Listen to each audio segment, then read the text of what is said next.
Ассалаумағалейкум, құрметті достар. Ерлан Қабаты YouTube арнасы. Бүгін бізде қонақта құрмет Талапқазы. Енді құрметті көрермендер, өздеріңіз жақсы білесіздер. Құрмет бауырымызды мынау Маңғыстаудағы жағдайды жақсы білесіздер. Қазір шөп тапшы. Енді айтуға қайта-қайта айтуым қажет жоқ шығар. Енді құрмет бауырым, қазіргі таңда шөп мәселесі қалай болып жатыр? Шөп жетіп жатыр ма? Және халықтың көмегі қалай болып жатыр? Соңа қазіргі соңғы ахуалдық жаңалықтармен айтып отырсаңыз. Ерлан аға, рахмет. Алтындай уақытыңыз бөліп менен сұхбат алып жатқаныңызға. Бастысы ассалаумағалейкум қазақ елі. Еліміздің аспаны ашық, түні жарық болсын. Елімізге, халқымызға, аталарымызға, апаларымызға, бастысы келешек ұрпақ жастарымызға бақыт болсын, мықты денсаулық болсын. Әзір шөп мәселесі дегенде мен қатты алаңдау күйдемін, Ерлан аға. Өйткені біз міне әзір 3 айдан асып жатыр. Мен бастабында қуанған едім, шаттанған едім, жасырар жоқ. Өзім үшін емес, ана жаққа шамалы шөп жеткеніне. Бірақ қазір өкінішке орай сол еңбектің бәрі заяға кетіп қала ма деп алаңдаушылық болып жатыр. Мен өз нем емес, мен жүре берем ғой. Мына бастысында оңтүстікте болсын, Алматыда болсын, көптеген мына Талдықорған, Жаркент, Қарағанды, Астанада да аға бауырларымыз осыған кірісті. Солардың еңбегі енді еш кетпесе болғандай деп енді тілейм. Әзір қарап отырсаңыздар, қыс міне келіп жатыр. О жаққа да мысалы біздің шөп жинауымыз жеткіліксіз болып жатыр да. Соған енді о жақтағы мал мүліктерін көшіріп ерте жарықтан әкеп алу керек еді. Бірақ о жақтан әлі осы деп бастағаннан бері айттық, көшіп әкелсеңіздер деп. Әзір бірақ ешқандай енді әрекет етке жатыр көшуге. Бірақ соған кейбір кісілер бар, осында жем алып қоямыз, соны жеткілікті қыламыз, сол қысымен соны шығарамыз деп. Қыста егер ол бітіп қалса, біз болды 1000 тонна жібереміз, 2000 тонна жібереміз енді барлық атсалысса. Кәсіпкер ағалар, басқа да мына аға бауырлар атсалысса. Бірақ ол қанша уақытқа жетеді деп ойлайсыз? Соған сол әзір бастысы мына кезінде енді атсалыспай жатқан жоқ, атсалысып жатыр. Мына білесіз, бұл шығыс өңірінде де 6 ай қыс болады. Бел шөп аз деп, бұл жақта көбі малтылықтары көп. Соған бұл жақта да жем шөбін әзір жеткілікті қылып жинай алмай жатыр. Сондықтан негізгі дұрыс амал көшіріп әкелу керек еді. Малдарды? Иә. Ол қиындыққа тумай ма? Малдарды бүкіл Маңғыстаудағы, Батыстағы малдан бәрін көшіріп әкелу, ол қалай болады екен, ол қаншалықты қиын болады екен ол? Қиындық тумай ма дегенде, келер жылда өстіп біз мына жақтан шөп орып, сол жаққа тағы вагонға ақша төлеп, біз өстіп жүре бергенше бұл жаққа көшіріп әкелсе, солтүстікке, орталыққа және осы шығыс өңіріндегі жайылымдық жерге әкеліп, бір қора жабдық беріп отырған кісілер бар. Және арнаулы қоралар бар, үйлер бар, қазақи ауылдар.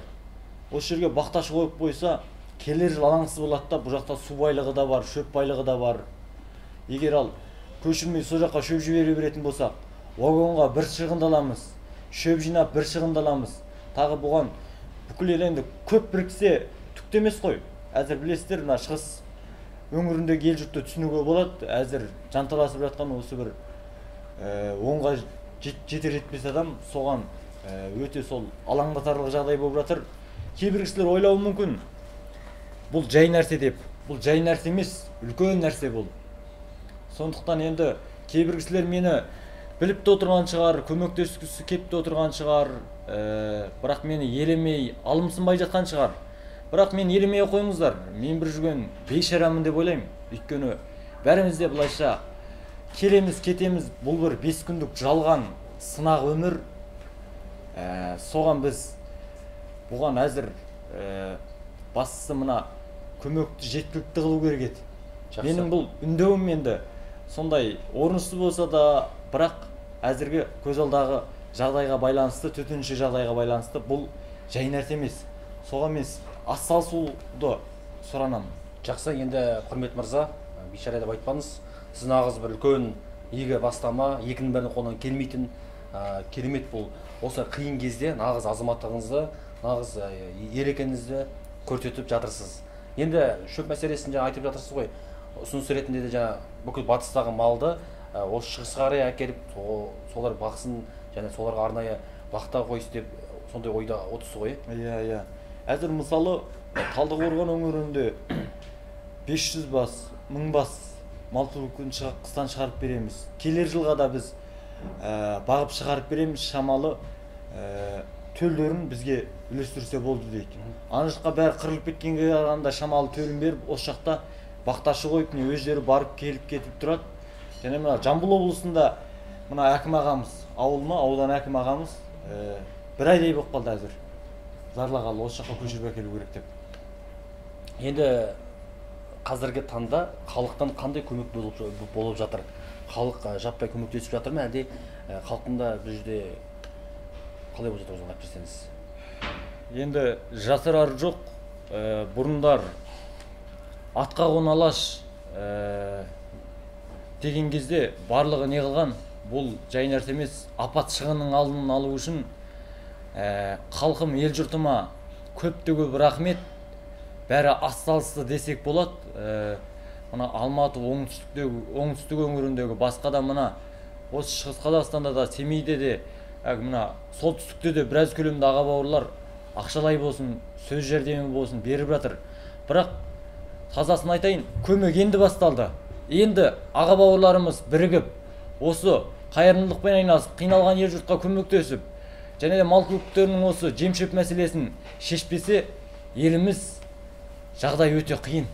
Өйткені бізге бұны Алланың сынағы, қуаңшылықта әтей сол сынақ қой дейді да, бірақ бізде осындай құлдарымыздың осылай ел жұрттың пейілін көрейін деп бұны бізге сынаққа берді. Бірігіп, жұдырықтай жұмылып, сол жақтың жағдайын қамтамасыз ету үшін бізге сынаққа беріп жатыр. Енді құрмет жақсы, енді мынау әлеуметтік желіні біз қарап отырсақ, көптеген халықтың пікірі, құрметінің бастамасы жақсы, Алла тағала тек нұры жаусын, Алланың тек нұры жаусын деген тілектер, ізгі ниеттер айтып жатыр. Бірақ оңтүстікте біз құрмет бауырымыз бастағаннан кейін, сол оңтүстікпен қалған солтүстік, шығыс, батыста әрбір азаматтар, құрмет сияқты азаматтар шығып, сол бастаманы жалғастыру керек еді дейді негізінде. Сонымен қалу керек еді деп, сондай пікірге не айтасыз? Бақтау керек еді дейді оңтүстіктен кейін. Енді бұл жерде тағы да бір мәселе туындайды. Енді бізде қазір шыны керек, қазір халықтың жағдайы енді мәз емес. Оның қазір карантин бар, жұмыс сандар көп. Сол үшін тіпті 7 басты, 6 басты көпбалалы анасына, жалғыз басты әйел адамға әрез қол ұшын беріп жүрген халық енді шөпке келгенде қалай ол көмектесу мүмкін бе деген сияқты сұрақтар туындайды. Енді дұрыс айтасыз, ел жұртымызға, халқымызға рахмет, Алланың нұры жаусын деп тілектерін айтып, хабарласып айтып, көмектесеміз деп ниетін айтып сөйтіп жатыр. Бірақ бірінші осы қазақ еліне, тәуелсіздігімен, осы жерімен еліне Алланың нұры жаусын. Бірінші осы елімізге бақ берсін, тәуелсіздігіне, енді халқымызға жақсылық нәсіп қылсын. Ал о жақта мысалы тоқтап қалу керек дегенде, мен көмектесудің ырымын ғана жасап, анандай мен әзір ғайып болып кетсем де, мен қайып деген нәрсені мен еш нәрседен бұрыннан да білмеймін да, әзір де білмеймін. Өйткені бұл жаңада айтып отырмын, ол сияқтының пайдасы жоқ та. Өйткені келеміз, кетеміз, атақ мәнсап үшін біз бәрін, кейбір кісілер әзір жұлдыз ауруымен ауырады, соған өзін арнайды. Бірақ менікі енді бірінші Құдай көріп тұр, мен шын ықыласыммен көмектесу ниетім болды. Мысалы мен тоқтатсам, бәрі тоқтайды да. Мысалы мен тоқтатсам, мына жақтағы кісілер кіріспейтін еді. Мысалы солтүстіктегі аға бауырларымыз бидай көлемінде және де жемшөп көлемінде біраз көлемді жібереміз деп әрекет жасап жатыр да. Соған мен келіп не қылдым, енді баста қосың тастамау керек дедім да. Әйтпесе менде де жасыра жоқ, демалып өз жұмысымен кеткім бар. Бірақ баста қосың, оны біз ол кісілерді үміттендірмеуіміз керек. Әзір әрине халықтың жағдайы нашар, жаңа айтыңыз, мәз емес. Осыған бүкіл атқа мінер, осы мына үлкен жұмыспен айналысатын аға бауырлар бар. Мына халықтың алдында жүрген, білінбей жүрген, жақсылығы, мысалы кейбір кісілердің жамандығын айтамыз, бірақ ол кісілердің жақсылығы да бар, білдіртпей жасап жүрген шығар. Сондықтан бұндай кезде екі өмірдің абыройы үшін адамдық ар-ұжданмен мен барлық ел жұртымның осы қайырымдылықпен қиналған ел жұртқа кәсіпкер ағаларымыз бірігіп ортаға бір счет ашып ауылдарды аралап қыстық несін жағдайын жасап, студенттердің жағдайын жасаса, ол өте үлкен сауапты береке әкеледі да ол елімізге. Елімізде ешқандай жамандықтардың бәрі аулақ болады. Біз әрқашан ізгі жандардың басы қосылып, жақсылыққа жанымыз құмар болатын болса. Ал Маңғыстау жөнін алып айтсақ, Маңғыстаудағы халқымыз өте енді Маңғыстау сөзіңізді өрейік, Маңғыстауда халқымыз деп қалдыңыз ғой. Енді көптеген енді біз енді сұхбат алар кезде көптеген сіздің видеоларыңыздың астындағы халықтың пікірін былайша сұрақтар да туындап жатыр. Енді мынандай пікір бар, батыстың халқы енді жағдайы төмен емес, олар енді мұнайлы өлке, ол жақта орташа айлық өте жоғары деп атады енді. Біз енді мына жақтағы солтүстігің бар, жаңағы оңтүстігің бар, ол жақта біз халық бар, олар өздеріне неге көмектеспейді дейді батыс. Неге батыс адамдар неге шықпайды өздерінен? Өздері шығып көмектесіп, ешкімге бір қол созған жоқ дегенде. Бір не жоқ, бір ұйымшылдық жоқ дейме қалай сонда? Бұл жерде ол жақта мал түліктері, біздің мал түліктеріміз, біздің еліміздің ода бір экономикасының бір қайнары, бір бөлімі да. Мысалы, біз мал түліктері ол жақта қаталап, су тапшылығында көріп өліп жатса, және жемшөп тапшылығында көріп өліп жатса, біз сонда жағдайы жақсы ғой деп, біз жағдайына қарап көмектесуіміз керек екен. Жағдайы сонда төмен адамға ғана көмектесуіміз керек екен. Ол жақта жағдайы жақсы дегенде, білесіздер, Маңғыстау облысы бойынша мұнайлыда ғана былайша Жаңаөзенде ғана былайша қарапайым халық біраз шаруада сол мұнайда істейді. Көбі о жердің өзінде де көбі шетелдіктер. Негізі Жаңаөзеннің орталығында ғана мұнайдың бір 2-3 мұнай зауытында ғана қарапайым халық жұмыс істейді. Ал қалған Жетаудан көптеген ауылдардың бәрі осы шаруамен айналысады. Ол кісілер барлық қаржысын осыған құйған, осымен күн өлтіп отырған туысқандарымызды қалай біз сонда жағдайы жақсы. Ал әрине түйе асыраса асырап жатқан шығар, жылқы асыраса асырап жатқан шығар. Бірақ солардың байлығы солда, олар өлсе, ол кісілер былайша кең көңілді еңбекқор халқымызда олар таза еңбегімен ән жерде қалай қиыншылықты көріп мал түліктерін өсіріп отырған. Онда болмай қалады ғой онда. Соған атсалысу керек. Бастысы енді аралас отырған еліміз ежелден көшіп келгені де дұрыс. Ары бері көшіп келіп кетіп тұрады, мал түліктерін көшіріп әкеліп, ал жағдайлары өте нашарға сол жаққа жем күйінде жеткізіп берсек деген ойымыз бар. Енді оны әрине менің жұмысым былайша, мен енді мына аға бауырларымыз, біз жаспыз, ақылымыз өте таяз, мына ақылды ағалар бар, мына әкім ағалар. Көпке топырақ шашуға келмейді. Оңтүстікте де, мына орталық, Жамбыл облыстарында да, мына шығыс өңіріндегі мықты әкім ағалар бар. Кей кезде енді көңілге келген соң енді айып болса бетке айт дейді, айтқамыз. Бірақ мен осы кісілерге сенем.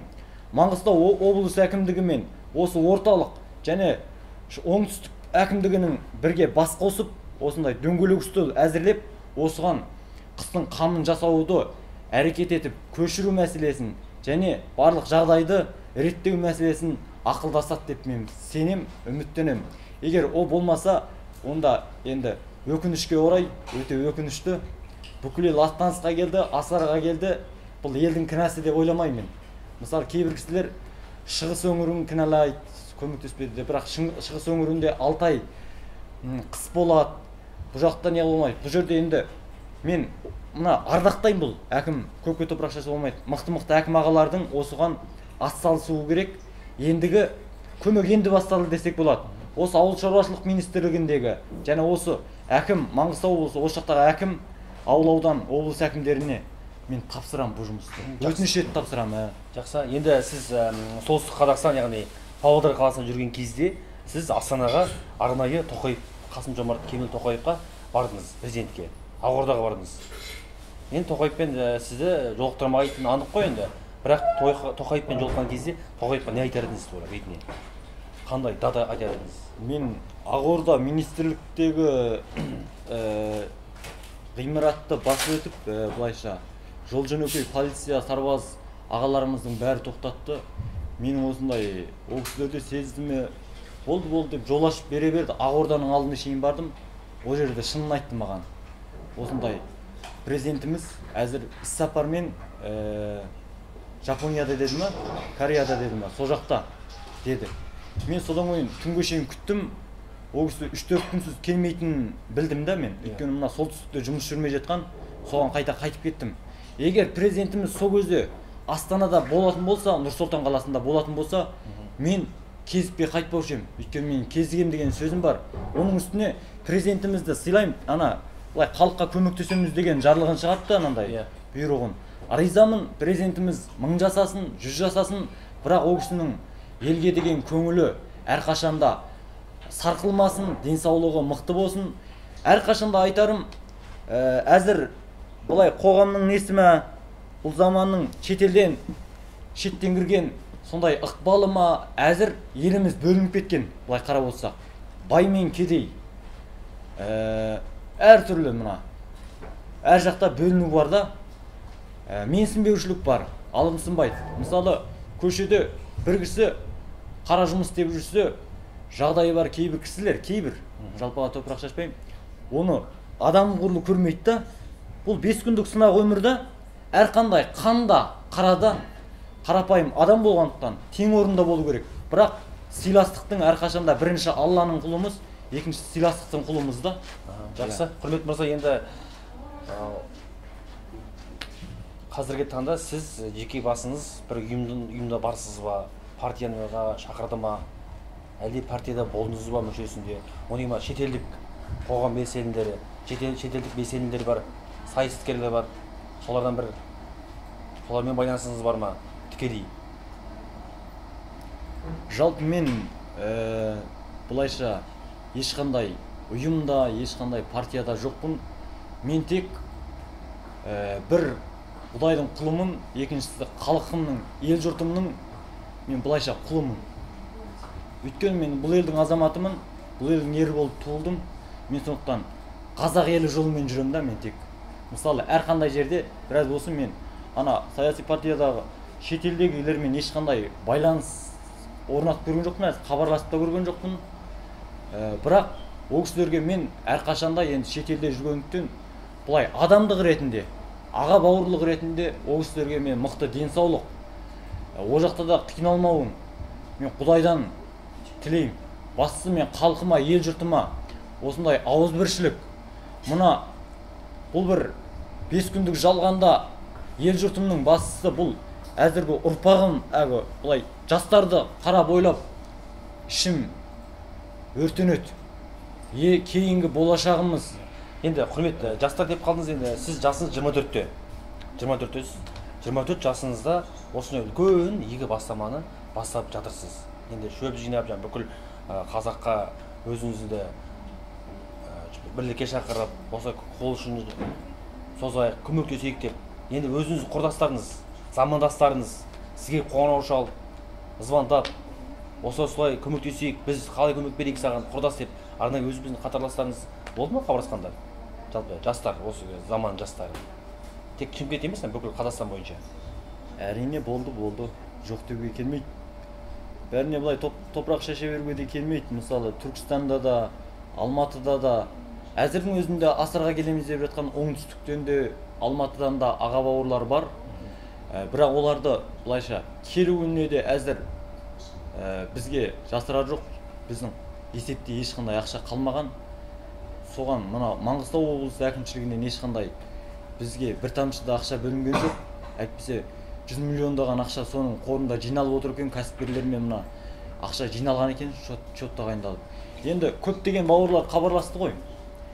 Енді кейбіреулер басқаша былай неде амандық тілесіп, кейбіреулер осындай көмектесуге ниетті болып.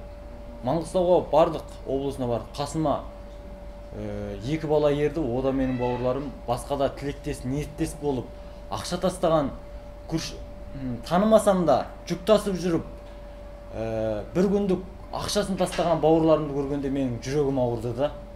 Енді кәсіпкер ағаларымыз көмектесті әрине. Ол кісілерге Алла разы болсын. Бірақ көмек енді басталды ағалар. Көмектесем деген, мына ел алдында жүрген тұлғалы аға бауырлар көмек енді басталды. Осыған хабарласып, өздеріңіз болып ұйымдасып, о жақтағы мал түктерін көшіріп әкелуге, ақылдасуға шығып, ақыл кеңестеріңізді берулеріңізді сұранам. Құрмет, сізден айтқаныңыз ғой, ел ағалары деп, елдің ағаларында жүрген азаматтар. Енді бізде белгілі әншілер, өнер азаматтары, спортшыларымыз бар, жас депутаттарымыз бар. Енді солардың біреуі саған звондап, қандай көмек керек бізден, қалай ақшалай көмек керек пе, болмаса жаңағы өзінің әлеуметтік желі парақшасына шығарайық дегендер болды ма арнайы? Әрине, былайша негізі оңтүстікте ел бізге аманат тобында негізі ақындар Қажымхан деген аға бар. Басқа да енді атын былай есіме түсіре алмай отырмын, бірақ көрсем танимын да несін.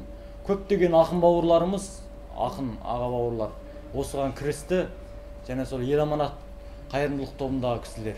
Және де осы басқа да мына кейбір әпкелеріміз, мына ел алдында жүрген жұлдыз әпкелеріміз ше, сол кісілер ақша тастағаныммен ана чотқа жауапты кісіге аттарын атап бере аласыз ба солардың? Аттарын айтып неғанда, ол кісілер ендігі мен былайша айтып отырмын да, енді ол кісілерге де түсінуге болады, шығармашылықпен айналысып жатыр деп жұлдыз аға бауырларда. Бірақ жасырары жоқ, бірнеше ғана адам. Мен ол есімнен көтеріліп кетті. Бір актриса, бір 4-5 қана бір әпкелердің салғанын білем, шамалы деңгейде. Бірақ есімдер есінде жоқ. Есімнен көтеріліп кетіп өткен ол ана чотқа жауапты біздің Қажы ағамыздың несінде салған ғой. Ал енді былайша хабарласты дегенде жаңа ақын ағалар мысалы басқа ешкім былайша хабарласты деп айта алмаймын енді. Өздерінің қарулас жұмыстары бар, не өздері бөлек бір көмектесіп өзің бір арнайы хабарласпадың ба? Бір осылай істер үшін маған қолдарыңыз көмектеріңіз керек деп бір өзің сол кісілерге хабарласпадың ба арнайы? Мен хабарластым. Семейлік Ринат Зайтып ағамыз өз хабарласты, көмектесеміз деп. Бір ай алдын. Бірақ ол кісілерін әлі ол кісі дайындап жатқан сияқты жем шөпті. Ал енді Аспанбек деген ақын бар ғой ағамыз. Ол кісі солтүстікке барғанда хабарласамыз, сөйтеміз, бүйтеміз деген. Ол кісі де сол жинап жатқан шығар деп ойлаймын. Ал енді мына жұлдыз ағаларымызды да енді түсінем. Ішінде де енді ол кісілердің де өзіндік жұмыстары бар деген сияқты. Ол кісілер енді Европадан шөп әкеп береді деген ниеттемін, бәрі ұйымдасып. Былайша ол кісілерді қайырымдылықпен айналысып әзір Құдайға шүкір.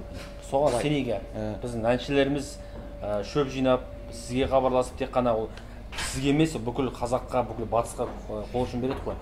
Енді қайырымдылық деп қалдыңыз, өзіңіз кезінде сіз Ақбастау деген бір қайырымдылық қормен айналысқан екенсіз. Ол қайырымдылық қоры Шымкентте, қателеспесем. Иә. Шымкентте енді былтырлар мен заводта істедім, Шымкентте өзіміздің Қазекеңнің заводында, қазақтардың. Және ана стройкада бір 7 ай ма сондай істедім мына Түркістанда неде. Сода жүргенімде мен көптеген кісілерді жолықтырдым, Түркістанда да, Шымкентте де. Сондай идея пайда болды да. Өйткені ол кезде шамалы мен жұмысты да көп істедім, шамалы ақша тауып жатқан кезім. Бір миллионға ма жоқ, бір 500 мыңнан артық ақшамды сол қайырымдылыққа былайша ары-бері істеттім. Содан топ аштым да, сол өзім идеяма келді да, осындай Ақбастау қайырымдылық қоры деген, ақ деген әрқашанда енді ақ періште болып бұл өмірге келеміз ғой. Қаттанандай ақ періштедей біз таза болып кетпесек те, ізгі амал жасаса, қайырымдылықпен көмектессе, әрқандай кезде ақ болып тұрады ғой былайша. Соған мен мына көптеген аналарды көріп қиналған, сәби ауырып жатқан балаларымызды көріп, мына Сайлаубай Қажы деген ағамызды ол кісі өзі хабарласты маған. Сен осындай көмектесіп жатыр екенсің, саған қандай көмек керек деп. Риза болдым. Ол кісі де әрқандай қиыншылық болады, аямайды ғой ешқандай. Қолындағы барын бере береді. Сөйтіп 100 адам көлемінде жиналдық. Содан біраз кісілерге көмектестік. Содан осы шөп бастап жатқан соң оралдық бір ағамыз бар. Сол кісіге тапсырып кеттім, Максим деген ағамызға. Ол кісілер сол ай сайын көмектесіп сөйтіп жатыр. Ана енді мына көптеген қайырымдылық қор, аға бауырлар көмектесіп сөйтіп жатыр. Мына Береке қайырымдылық қоры, басқа да мына Шымкентте де бір 10 шақты қайырымдылық қордағы аға бауырларымыз енді өзің осымен айналысқан екенсің. Маған құрмет қайырымдылық қорын құрбашы деген сөз айтты енді. Жақсы, енді құрмет сізге енді жаңа айта кетейін аға, қайырымдылықпен болсаң бұл кісілер не қатесін қалмасын. Жаңа айтқан соң есіме түсіп айтып жатқан ғой енді, шамалы шаршап та жүрмін.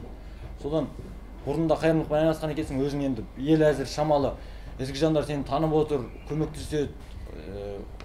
Үлкен қайырымдылықпен айналысу үшін сен құрмет қайырымдылық қорын құр дейді да. Мен енді былай саласың, өз атымды қойғанша сол Ақбастау қайырымдылық қорымен. Не енді ана кісілер айтып жатыр да, өзінің нем емес. Ақбастау құрметтеп екен, Құдай қаласа, Алла нәсіп етсе, солай бір қайырымдылық іс-шарамен алдағы уақытта айналысамыз ба деген ойым бар аға. Жақсы. Тек қана береке істеріне. Енді құрметке құрмет атағын берейік деп жатыр. Маңғыстау батыс халқының атынан құрметті азамат ат берейік деп жатыр. Бұған қалай қарайсыз өзіңіз? Басқа да енді атын былай есіме түсіре алмай отырмын, бірақ көрсем танимын да несін. Көптеген ақын бауырларымыз, ақын аға бауырлар осыған кірісті, және сол ел аманат қайырымдылық тобындағы кісілер. Және де осы басқа да мына кейбір әпкелеріміз, мына ел алдында жүрген жұлдыз әпкелеріміз, сол кісілер ақша тастағаныммен ана шотқа жауапты кісіге аттарын атап бере аласың ба солар? Аттарын айтып не қанда, ол кісілер ендігі мен былайша айтып отырмын да, енді ол кісілерге де түсінуге болады, шығармашылықпен айналысып жатыр деп жұлдыз аға бауырларды. Бірақ жасырар жоқ, бірнеше ғана адам. Мен ол есімнен көтеріліп кетті. Бір актриса, бір 4-5 қана бір әпкелердің салғанын білем, шамалы деңгейде. Бірақ есімдер есінде жоқ. Есімнен көтеріліп кетті. Өйткені ол ана шотқа жауапты біздің Қажы ағамыздың несіне салған ғой. Ал енді былайша хабарласты дегенде жаңа ақын ағалар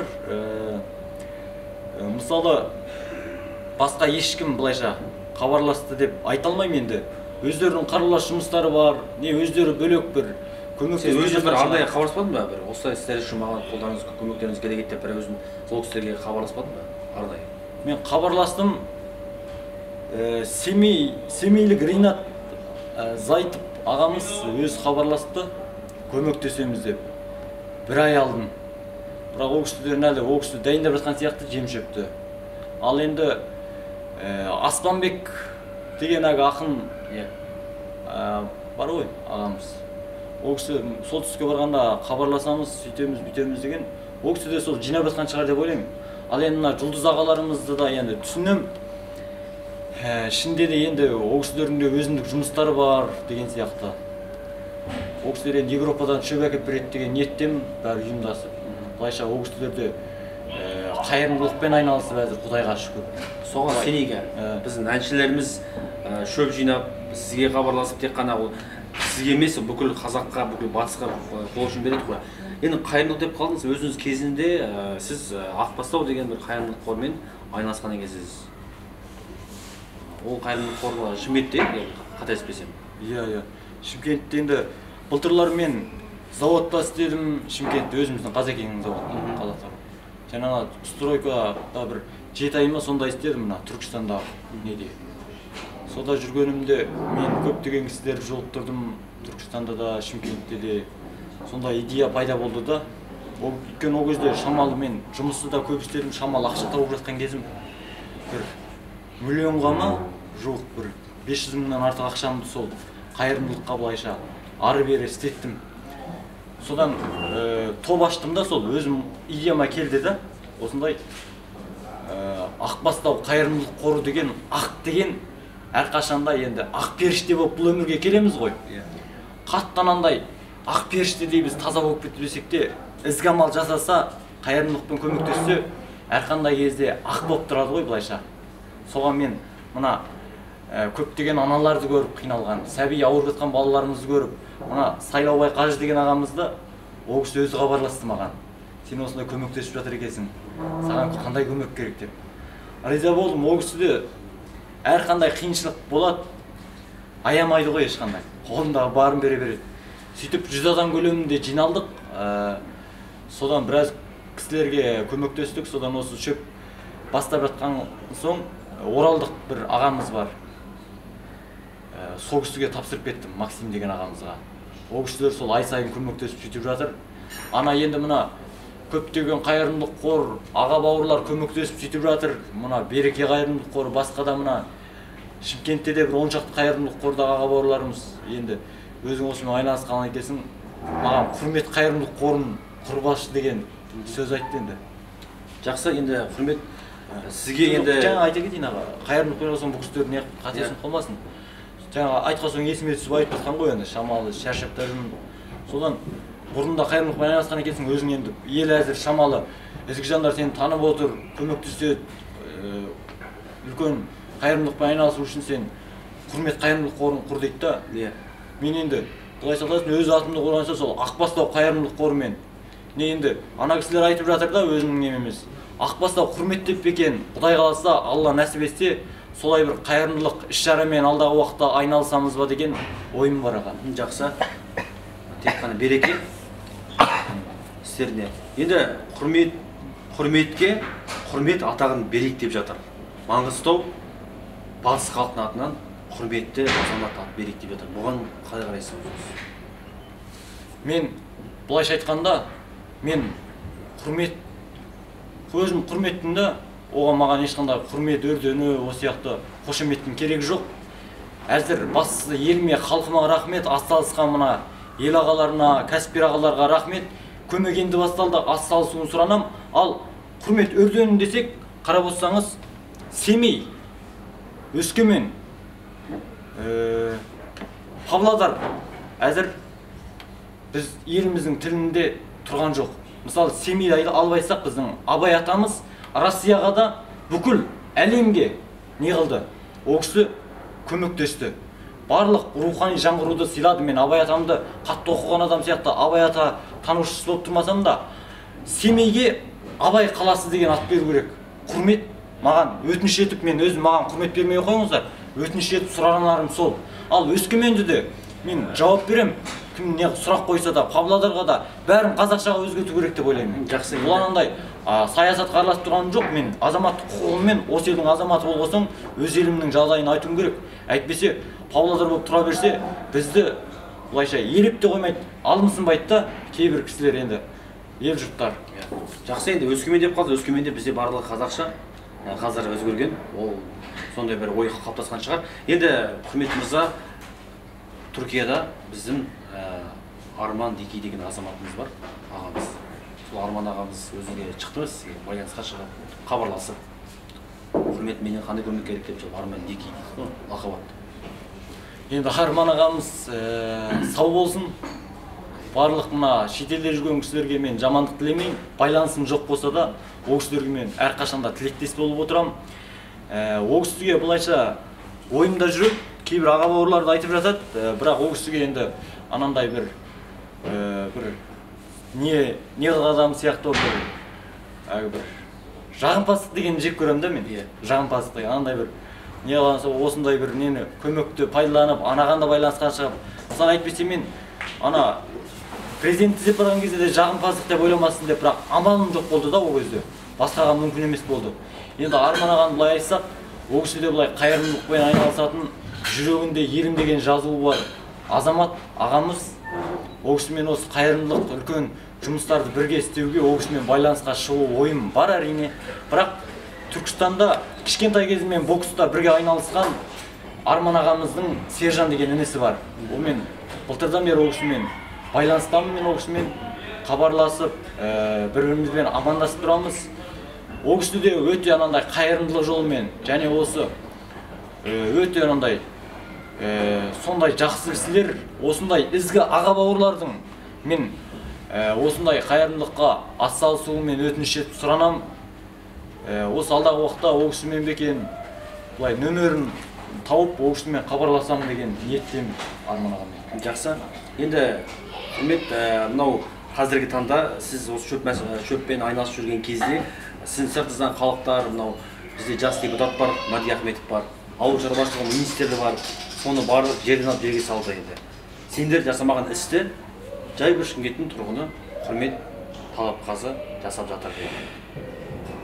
Енді қарап отырсақ бәрі былай өкініштілікпен аяқтап жатыр енді. Бірақ өкініш бастысы елме болмасын. Бұл жерде мен кіммін, ол кісілер кім? Біздің арамыз біраз қашықтық бар да. Өйткені мен қарапайым, қанша қарапайым болса елімді сүйем. Ол кісілерді бірақ қанша жағдай болса да, мысалы ел жұртымның бұндай кезде шамалы түсінушілікпен ол кісілерге қарауын сұраймын. Және биліктегі аға бауырларға айтайын, білесіздер, сіздер қарапайым халықтың арқасында осы құзырлы органдарда шенді шекпенді болып отырсыздар. Әзіргі таңда ел жұртымыз қиналды, көп қиналды. Жарылыстан жарылыс, арысымай арысым, енді таразымай таразым деп кеше мен жолдың астына қалсақ, енді соған бәріне былай кеше президентіміз осы 2-3 күннің алдында кеше көрдім, шығарыпты, көмектесу керек деп бәрін. Осыны арнаулы комиссия адам не қылып, арнаулы бір иман жүректе, бір жүрегінде иман сәулесі бар бір кісіге тапсырып, осыны қолға алуын сұранам. Әйтпесе кейбір сырттан да келетін жеменқорлар бар, кейбір іштегі біздің тойымсыз бір жеменқорлар бар, жеп қою мүмкін деп ойлаймын. Ал мына бастысы мына ағаларға былайша рахмет. Мына кейбір кісілерді жамандаймыз да, мен атын айтсам тағы жағымпаз деп ойлауым мүмкін. Бірақ мына ел алдында жүрген беделді ағаларды былайша бәрін жаман деуге келмейді.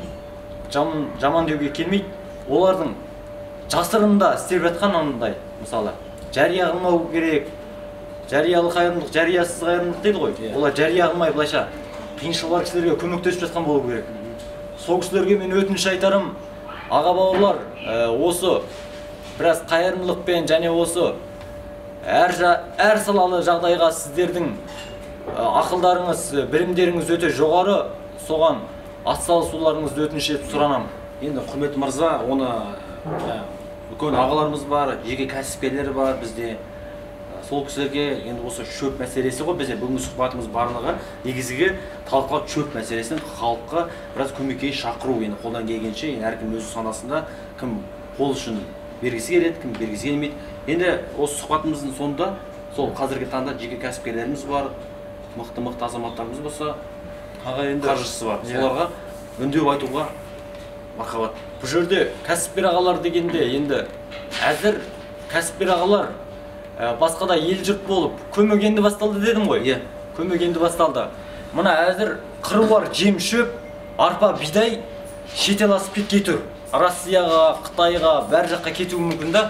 Соған орайды пайдаланып, көп деңгейде арнаулы қарапайым мына өте ел көңілді аға кәсіпкер және де мына тұлғалы ел алдында жүрген беделді аға бауырларымның жұлдыз бұлбұл еліміздің бұлбұл ағаларының арнаулы осыған әрекет етіп, бір жерге қомақты жем-шөп жинап қоюларыңызды, екі өмірдің абыройы үшін жинап қоюларыңызды сіздерден басым дейіп тұрып, кеудемді ұстап тұрып, сіздерден өтініш етіп сұранам.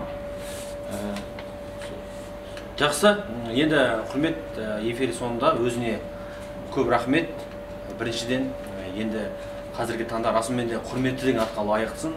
Оны үкімет емес, саған халық беріп жатыр, құрметті деген атты. Енді сол атқа әбден лайықтысың. Алла тағала енді осы істі соңына жеткізуге үлкен күш қуат берсін дейміз. Бұйырса, құрметті қазақ елі бәріміз жиналып, мынау батыстағы бауырларымызға қол ұшын созайық, көмектесейік. Енді құрметті мырза, енді қазіргі кезде өзіңіз маған айтып қалдың ғой, арыс, тараз деп. Енді өзің жалпы мына көрерменді көріп отыр, ертең біреу түсінбеуі мүмкін, ертең қол үшін, көмек үшін берсе, ақшаны салатын болса, шөпті беретін болса, қалай, кімге хабарласуға болады, соны ақпарат айтып жіберсін. Әйтпесе, сіздің атыңыздан шөт ашып, парақша ашқан алаяқтарды көріп жүрміз. Ресми парақшаларды айтып, ол кісілерде сау болсын, аман болсын. Не аға, бұған енді сізде атсалысып жатсыз. Бұндай іске әне міне деп барлық қазақтың жігіті лидер дейін ма? Басып болып, көшбасшы.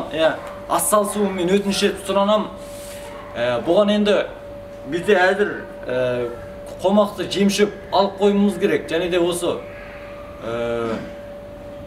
көшіру мәселесін басын аламыз. Ал көмек берем деген кісілер маған хабарласыңыздар. Ал шамал тиын салам деген кісілерде салыңыздар менің телефон номерімді. Осы сіз телефон номеріңізді жеке есеп шотты біз осы астына жазып қоямыз. Төмендегі сілтемеде жазып тұр барлығы. Осы сіз міне тікелей қарап отыр, құрметті көрермендер, астына біз жазып қоямыз. Құрметтің жеке байланыс номері, жеке счетін жазып қоямыз. Соған қол ұшын беріп көмектесуге болады және тікелей сізге хабарласып сұрақтар болса да қоюға болады. Енді құрметті мырза, қоштаспаймыз. Тек жолыққанша, құрметті көрермендер, Ерлан Қабат YouTube арнасы бүгін бізде қонақта құрмет бауырымыз, мың алғыс. Құрметті көрермендер, жолыққанша аман сау болыңыздар.